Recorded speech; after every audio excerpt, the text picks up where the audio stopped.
What's up, Mets fans? Welcome back to the latest post-game show here on WardyNYM. And as you guys can see, no, I'm not live, unfortunately. Normally, that's what you guys would expect if you follow the channel. You know, we've done over 100 live post-game shows this year, especially after a big one like tonight, winning a final score in the Mets' favor of 9-2 in Game 1 of a 3-game set in Oakland against these Athletics. But as I said on my community tab earlier today and what I put on social media also, I am under the weather, unfortunately, but even though I couldn't go live here, I was following the game all night long again from the East Coast. I knew it'd be a late night for me regardless. I'm like, you know what? Even if I don't feel up to do a live show, at minimum, I could do a quick post-game analysis and reaction. So that's what we're doing here. So all I ask for you guys, if you end up enjoying this kind of Mets content and you want to see more post-game shows like this, more live shows, because these are rare that I'm doing something like this that isn't actually live, make sure to smash that like and subscribe button for your boy. Help us get to a couple hundred likes and also help us get to 18K subs.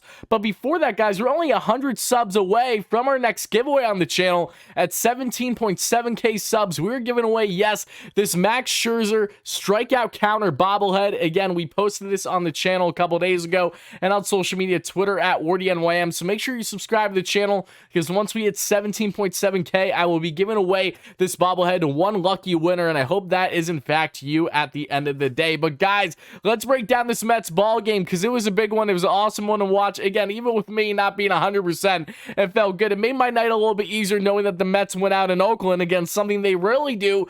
Potentially the last time they're even in the Coliseum, because I don't expect the Oakland A's to be in there much longer. And we had one of their former Oakland A's and currently does the broadcast with the Oakland A's and Dallas Braden on our podcast for episode 23, Bleav in Queens. Make sure to check it out. Myself, Anthony, Record, Joe Sorrello, and special guest Dallas Braden that came out earlier today at the time of recording this one. But no less, deep diving this ball game, the Mets, they came out guns blazing from an offensive standpoint. And as I always say, folks, you know the drill by now. Say it with me. When the Mets score within the first 3 innings of a ball game, you love their chances of winning that ball game. And after we saw the Phillies pistol whip the Braves today, winning 9-1 was that final. The Phillies have won the first 2 games out of 4 in Philly. Mets are now 2.5 games up in the division. A lot of great things went the Mets' way tonight, and overall, baseball-wise, it was awesome too. We saw Albert Pujols, that's why we got on the graphic, hitting his 699th and joining the 700 home run club himself, along with Babe Ruth, also Hank Aaron, and of course the GOAT and Barry Bonds. That's great to see. So many great things happening. Garrett Cole getting beat up by the Red Sox again, getting kicked out of the game. The Yanks still won. Judge didn't hit a bomb. But no less, it was a very entertaining Friday night here to be a baseball fan, especially Mets fan, as they finally gained some ground in the division for a change after the Braves lost. Now 3 straight games, their series finale there in the previous series to the Nationals, and now 2 straight here in Philly to the Phillies. But the Mets, as I said, came out guns a-blazing, and we'll be curious to see how Chris Bassett would do against his former club, now foe, with the Oakland A's, and same thing with Mark Canha. Both of them had phenomenal nights. I mean, Chris Bassett himself absolutely shoved in this one. Give me a sec, I just need some more, guys. Again, I'm under the weather, so it's taking me a minute to get through this show. Bear with me 1 second.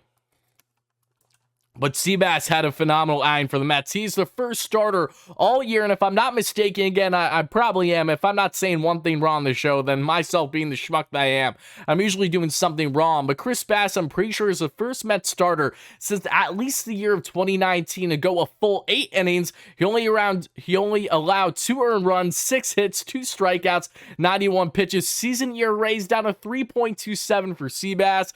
The other Oakland A, not named Starling Marte, because Marte is still getting back from his finger injury, his finger fracture. Hopefully he'll be back by that series in Atlanta, Hotlanta, to wrap up the year. But Mark Canha had a big day. He's not my top 5, but he had a couple doubles. He won 2 for 5. Really nice outing for him. But the Mets offense, it was led by Mark Vientos, the rookie. All this kid does, if he gets hits, it's RBIs, and Eduardo Escobombs, baby. So let's just deep dive this ball game, guys. How did it start in the second inning for the Mets? They would start to tack on early, as I alluded to already. Alonso with a base knock. Darren Ruff with a base knock, and I tweet that out. If Darren Ruff is getting a single in his first at-bat, you know the Mets are going to win a ball game, because how rare is that? Seriously. Jeff McNeil with a single, and Jeff, this was his first game after seeing his baby that he hasn't seen since the All-Star break because Jeff resides in California with his wife. So again, he hasn't been around his kid often, his newborn. So I saw Buck Showalter talking about that pregame that he finally got a chance to see his kid for the first time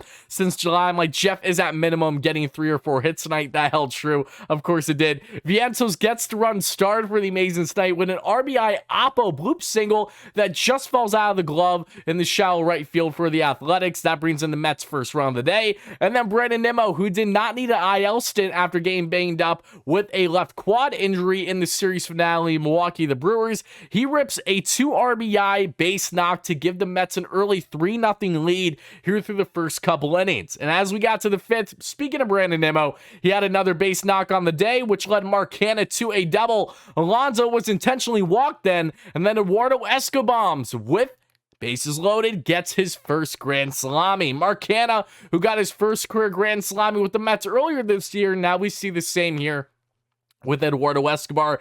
This was the Mets' second grand slam of this road trip. First was Francisco Lindor in game 2. Was it game 2? Yeah, I want to say it was game 2 because the Mets, because they were trailing. Alonso had that 3-run home run for back-to-back games, and then Lindor really put the cherry on top with that grand slam in game 2 and that win 7-5 over the Brewers.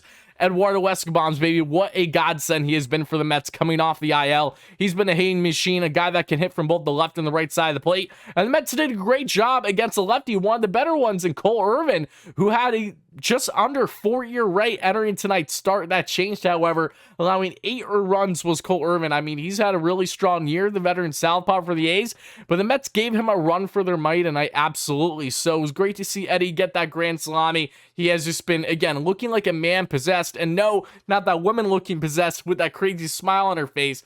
Movie promoting the movie Smile, the horror flick that's coming out. I'm sure that advertising was probably better than whatever that movie is going to be, because again, it's over a year overdue from when it was supposed to come out. It got pushed probably because of COVID and everything, but it just looks like a lousy film. I've joked about it every single time that I see the trailer. Let's see if it actually holds true to anything, but very interesting advertising in an Oakland A's game. I mean, talk about trying to focus on target audience. They did the exact opposite by going to a late night Oakland A's game where attendance is usually low. The only way that was decent tonight was because of the fact that the New York Mets are in town, and the 7 line's going to be there for games 2 and 3. So keep that in mind. They're going to get more attendance. You're welcome, Oakland A's. I know you need it when it comes to the pockets. But after that, we also saw Jeff McNeil with an Oppo single, his second of the day, and then Mark Vientos with an RBI double. The Mets quickly gained themselves an 8-0 lead through 5 innings, everybody. And while the Oakland A's would score a run in the bottom of the 7th, before we got there, the Mets would tack on one more, their final run of the night, thanks to one Darren Ruff when hit by pitch. Mets now currently leading the MLB's record at 107 hit by pitches this year. It's ridiculous. Buck Showalter, I know he's probably going to have a laundry list to say to the MLB by the time the year is done, but yeah, this needs a change. I mean, I said it in my podcast that came out earlier today at the time of recording this as well. It's still hilarious to me how the MLB had the audacity to do a mid-season sticky ban substance type ban, right? Last year, saying it was to help limit hit by pitches. We all knew that was complete BS. The whole incentive was because the MLB was at really the lowest of the low offensively. To begin last year, guys were throwing no hitters every week. The MLB had its worst offensive numbers entering 2021 season for the first time in decades. I mean, it was historical how piss poor the offense was universally in MLB. That's why they did the sticky substance ban to not only throw out pitchers without giving them any prep time for this, but to change the baseballs and doing so. It was never about hit by pitches, because if they cared, they wouldn't have made that the reasoning, because we all know that isn't the case. When you do not have a universal sticky substance, that's going to lead to more hit by pitches, because you need some type of substance to help out, because it's so hard to grip these baseballs that are so Jekyll and Hyde and how they're going to be performance-wise every single day for a pitcher. And that's, again, directly in part why the Mets have been hit an MLB season high 107 times this year. But Darren Ruff gets on base. Eduardo Escobar, I'm almost certain, gets on base by fielder's choice. He's not out on the double play. And then Jeff McNeil drives him in with an RBI double, his 3rd hit of the night. You would see there for the Oakland A's later on in this game in the 8th, Dermis Garcia gets himself a solo bomb, and that would make it a 9-2 ball game. And Drew Smith would come in after 8 strong innings by Chris Bassitt. Again, Drew Smith, who should not have came in that game against the Brewers and their 6-0 loss that led to that grand slam that we saw with the 2 outs on the 0-2 pitch. Drew Smith should not have pitched until this series. He still pitched today, though, and he looked really good, getting that final inning in the non-save situation. That is how the Mets ended up winning this one, 9-2. My Warriors top 5, again, you could coin flip Seabass or Escobar. I had to go with my guy, Escobar, but it's because of the fact that, again, he got his first career grand slam, so I can't slight the guy over that. Had the 2 runs, scored the 4 RBIs. That is why Eddie Edgardo Escobombs, as my man Giraffe Neck Mark Luino, co-host for the Mets Stuff podcast, would love to say. I got to put Eddie in the 1 spot there. Chris Bassitt, at minimum, is my number 2 star, going 8 strong. Again, the deepest any Met star has went this year and in multiple years. Mark Vientos, Marky V, 2 for 3 with the double, the 2 RBIs on the run scored. Jeff McHitz, baby, 3 for 5 with the double, the RBI, the 2 runs scored. And Brandon Nimmo, my number 5 star, 2 for 4 with the 2 RBIs, run scored. Mark, not Vientos, but Mark Canha, 2 for 5 with 2 doubles today as well, and a run scored. He'd be my number 6 star. I mean, Francisco Lindor had a base knock tonight still. Alonso 1 for 3 with 2 runs scored.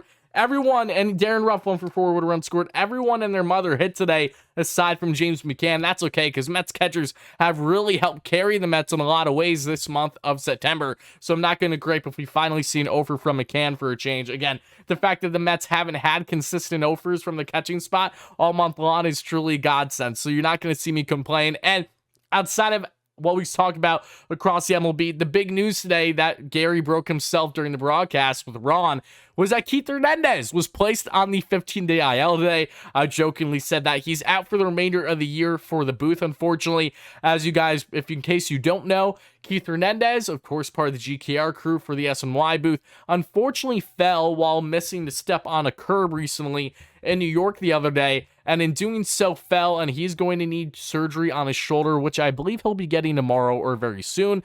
But because of that reason, he will be missing the remainder of the regular season. Hopefully, Keith will be back in the booth by the time playoffs roll around. Again, I'm wishing him a speedy recovery. We all love Keith Hernandez, and if you don't, you're a schmuck. That's just how it is. But guys, that's going to do it for this quick post-game recap. Share my raw reaction and analysis while I'm under the weather. There will not be a live show more than likely tomorrow. I will let you guys know right now. The next live show at minimum will likely be this Sunday and the series finale against the Oakland A's, and then I'll probably be recording my podcast that night with another special guest that we'll have on the show for early Monday, so stay tuned for that. But guys, thank you so much for watching, listening, wherever you guys are getting this. And of course, if you ended up enjoying this quick Mets post-game recap, analysis, and reaction, make sure to smash that like and subscribe button once more. Stay tuned for more great content on the channel. And of course, make sure to subscribe to the channel if you haven't already to get your chance at winning this Max Scherzer bobblehead giveaway that's coming out once we hit another 100 subscribers on WardyNYM. Thank you guys so much. Have a great rest of your night, day, evening, whenever you're watching this. Let's go win that series. And more than anything, let's go Mets, baby. Peace out.